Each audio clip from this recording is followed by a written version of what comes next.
Bom dia, pessoal! Meu nome é Nathalie e bem-vindos a mais um vídeo de Me Mostra um Livro Que. O vídeo em que eu dou pequenas sugestões de leitura para vocês, baseadas em algumas frases ou descrições que eu encontro para esses livros online, ou então que eu encontro em outros blogs de outras pessoas que simplesmente dizem eu queria muito um livro que tal coisa acontece. E aí eu tento dar a minha sugestão para essa descrição para um livro. Eu acho que dá para entender. Vamos lá, vamos começar. Eu trouxe 10 hoje, ok? Deixa eu vir um pouquinho pro lado, aí o livro aparece aqui. Número 1, um livro bizarro, mas não muito assustador. Essa foi um pouco difícil pra mim, porque a definição de assustador me pega às vezes. Eu não sei o que as pessoas realmente acham assustador ou não. Então eu escolhi Querida Combine, da Sayaka Murata. Vocês sabem que eu adoro a Sayaka Murata, eu recomendei um livro dela recentemente. E eu gosto bastante do estilo dela. E na minha opinião, Querida Combine é um livro mais calmo dela. O primeiro livro que ela publicou não tem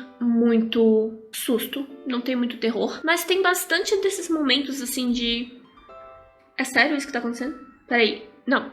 Por que alguém faria isso, sabe? Tem momentos assim, então eu acho que conta como bizarro, mas não muito assustador. Número 2, um livro com alienígenas, mas não muito.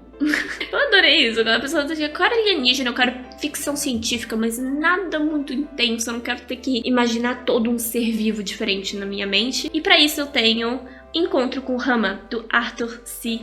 Clarke. Nele a gente tem basicamente toda uma nova ideia de planeta, mas usando as regras da física do nosso universo, as regras da biologia do nosso universo, nada fora das nossas capacidades. Mas um planeta totalmente diferente, com criaturinhas que parecem ser seres vivos, mas que a gente descobre depois que meio que não são robozinhos. Elas foram programadas por outros seres que talvez a gente nunca conheça. Eu sei que é uma série de livros, Encontro com Rama, mas eu só li o primeiro e eu não sei se eu vou ler o resto. Se eu encontrar no sebo um dia vai ser por sorte, porque eu não planejo procurar pelo resto dos livros. Mas é bom. Número 3, um livro que cure um coração partido. E isso foi bem difícil também. Primeiro porque vocês sabem que eu não leio romance. Segundo porque eu sou uma pessoa que arranca o band-aid o mais rápido possível. Eu gosto da ideia de vamos passar logo pela parte difícil,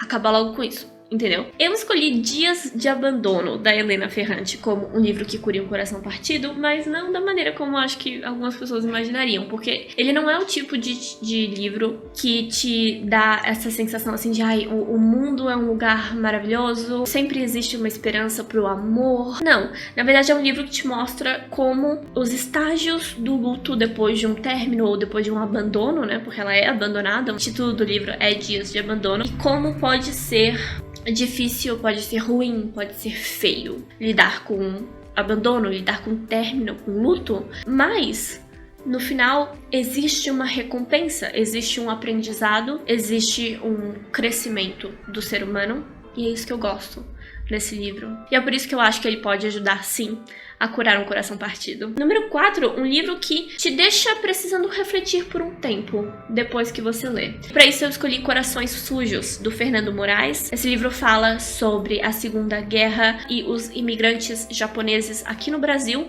e como eles reagiram, não sei que palavra usar, como eles reagiram à derrota, acho que funciona, a derrota do Japão na Segunda Guerra. Não foi legal, não foi pesado, e é um livro que, principalmente do início pro meio ali, mais pro final eu não lembro de ter pensado tanto isso, porque no final a gente vai vendo os finalmente, né, realmente, um livro é uma história real, então não é aquela coisa absurda, então o livro tem o seu final, né, mas ali do início pro meio do livro eu tive vários momentos de fechar o livro e ficar um tempo assim, uau, a capacidade que das pessoas têm de simplesmente se recusar a acreditar numa coisa. Simples assim? Não acredito, e todo mundo que me disser que isso é real tá mentindo. E pronto. É bem interessante. É bem interessante. Número 5, uma boa leitura pro inverno, mesmo que não esteja frio. Tá chegando inverno, tá ficando frio. Então eu gostei dessa sugestão. E eu escolhi Deixa Ela Entrar, do John Ajvide Lindqvist. Principalmente porque se passa... agora não lembro se é na Ucrânia. É na Ucrânia? Em que neva bastante. tá frio o tempo todo. Na história também tá frio o tempo todo. Ela tem terror, ela tem amizade, ela é sobre duas crianças, um rapaz que conhece uma garota e ela é um vampiro. Ou seja, ela não é uma criança, o corpo é de criança. Na minha opinião, é um bom livro pra se ler no inverno. Número 6, um livro que você achou que seria chato, mas foi muito bom, e pra isso eu escolhi O Silêncio, do Shusaku Endo. Eu realmente, depois que eu li a descrição da história, eu comecei a achar que seria chato, mas não foi. Foi bem interessante e foi quase na mesma vibe de Corações Sujos, só que um pouquinho melhor, um pouquinho mais poético, eu diria, porque também é baseado em uma história real, mas a história do livro não é real. É meio que uma dramatização da história real. Então eu gostei bastante. O filme também eu assisti finalmente, muito bom.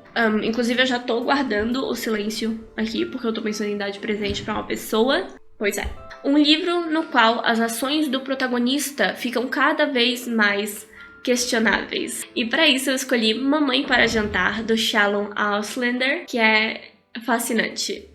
Pra dizer o mínimo, mas com certeza você começa achando que o personagem não acredita nessas histórias que são contadas pra ele e ele não quer continuar com essa cultura, mas no fim ele se torna a pessoa que mais quer continuar com essa. Na verdade, não a pessoa que mais quer, porque o irmão dele, o 3, ele realmente quer. Qual é a história desse livro? Basicamente, a gente segue uma família de canibais, como cada filho lida com a ideia de ser culturalmente, assim, de vir de um lugar onde todos são canibais. Então, a gente tem todos os membros da família lidando com a morte da mãe e a ideia de que eles têm que fazer o tal ritual canibalístico, mas alguns querem, outros não querem e várias coisas acontecem, enfim. É interessante, mas com certeza as ações do protagonista ficam cada vez mais questionáveis. Número 8. Um livro no qual um objeto inanimado é um dos Explodiu a porta. Número 8. Um livro no qual um objeto inanimado é um dos personagens principais. E para isso, acho que vocês já imaginam, eu escolhi House of Leaves, do Marx e Danielewski. De todos os livros aqui, é o único que não tem em português, que eu não encontrei em português. Eu adoro esse livro. E se você fala inglês, lê o livro, entendeu? Tem gente que odeia, tem gente que ama. E com certeza, um objeto inanimado é um dos personagens, porque um dos personagens é uma casa, ok? Número 9. Um livro que te lembra a cor vermelho. Esse foi bem difícil pra mim, porque é difícil pra mim simplesmente associar uma cor a uma coisa, sabe? Se você me dissesse uma comida, um cheiro, talvez até uma textura. Pensando na cor vermelho e olhando os livros que eu li nos últimos anos, eu escolhi Dona Flor e Seus Dois Maridos, do Jorge Amado. Tem muito vermelho nessa história, na minha opinião. É uma história sobre amor, é uma história sobre paixão, uma história sobre morte. Tem vermelho em vários sentidos e também é uma história sobre comida. A pele avermelhada da personagem principal, ela é uma mulher negra, eu acredito também, de pele avermelhada, muito bonita. Tem, enfim, várias coisas nessa história são vermelhas, acho que podemos dizer.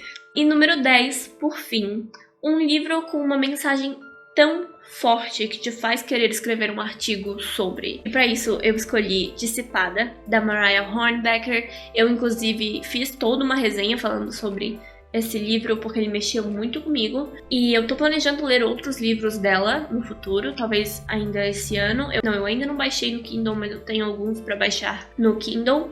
Eu gosto muito do jeito que ela escreve, e ela escreveu esse livro aqui quase como uma biografia sobre os distúrbios alimentares dela, que ela sofreu durante a vida toda e o que isso gerou, né? Quais são os problemas que ela tem por causa disso, membros da família dela como reagiram a isso e aquilo. É muito interessante, mexeu muito comigo, me fez pensar muito. Boa parte do livro eu percebo hoje em dia me lembrando, que me fez gostar bastante do livro. Boa parte dele é o fato dela ter feito a faculdade de jornalismo e ela dizia que escrevia muito. Eram pilhas e pilhas de caderno que ela escrevia e livros e ela passava muito tempo escrevendo e lendo, porque também era um dos métodos que ela usava para comer menos, era estar sempre trabalhando, focada em outra coisa que não fosse comida. Isso acho que foi o que me chamou mais atenção no livro. Essa ideia de trabalhar e ler e nunca parar, porque se você parar você vai pensar em outra coisa e você não quer pensar nessa outra coisa, então continua trabalhando. Bem interessante, recomendo.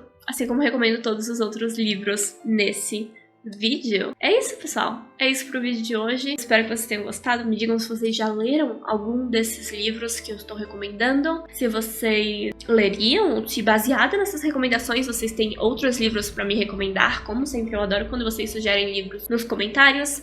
E é isso. Como sempre, muito obrigada por assistir até aqui. Muito obrigada por deixar o seu like, deixar o seu comentário e por se inscrever no canal. O Pix vai estar passando aqui embaixo se você deseja ajudar com a monetização. Mais uma vez, muito obrigada por assistir e eu vejo vocês no próximo vídeo. Tchau!